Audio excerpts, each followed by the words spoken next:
it's fascinating, Richard, you're talking about that movement of white families from more urban areas to more suburban areas. And correct me if I'm wrong, but that historical phenomenon and movement of people and white families is typically referred to as white flight, right?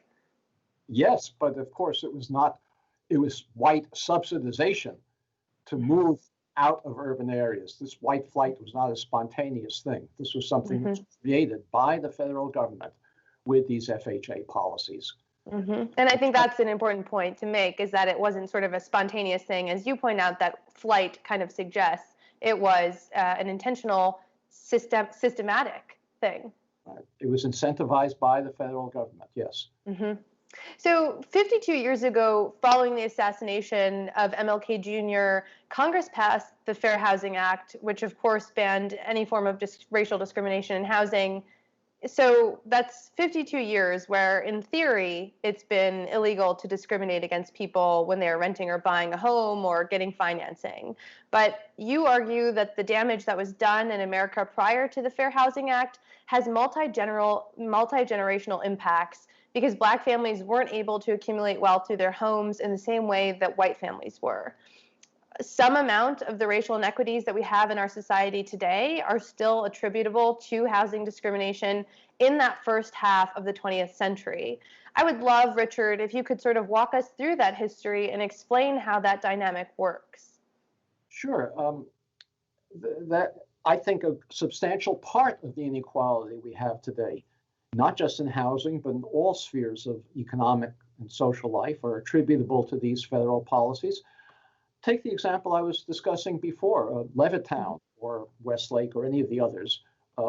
Those homes in the mid-20th century sold for $8,000, $9,000 a piece. They were modest working-class single-family homes, typically 2 bedrooms, 1 bath, not affluent type homes that we know today. Those homes, $8,000, $9,000 in 1950 dollars is probably something like $100,000 today. So white working class families, lower middle class families, returning war veterans after World War II, were subsidized by the Veterans Administration and the Federal Housing Administration to buy $100,000 homes. They were so inexpensive at the time that white families who previously lived in public housing and were paying the full cost of the housing and their rent, it wasn't subsidized, could move into these single-family homes in these suburbs and pay less in their monthly housing costs than they were paying for rent in public housing. That's how enormous this subsidy was of an FHA or VA mortgage, required no down payment. Well, those homes today no longer sell for $100,000. You go to any of these suburban communities, depending on the area of the country, they as little as $300,000 or $400,000, and some places $1 million or more. The white families who were subsidized by the government to move to these suburbs gained over the next couple of generations equity as the homes appreciated in value, wealth. They used that equity to send their children to college. They used it to perhaps take care of emergencies, temporary unemployment, or maybe medical emergencies. They used it to finance their retirements. And they used it to bequeath wealth to their children and grandchildren, who then had down payments for their own homes. African Americans who were prohibited by federal policy from moving into these communities where wealth was accumulating gained no such wealth. They continued mostly to rent apartments in urban areas, frequently renting apartments and paying more in rent than whites would pay for similar apartments elsewhere. The Black families gained no such wealth. The result is that today, African American incomes, on average, are about 60% of white incomes, white family incomes. And there's a whole story of segregation behind that. I won't go into that now. But African American wealth is only about 5 to 10% of white wealth. How could that be? You'd think that with a 60% income ratio, there'd be a 60% wealth ratio as well. People could save the same amounts of money from earnings, similar earnings.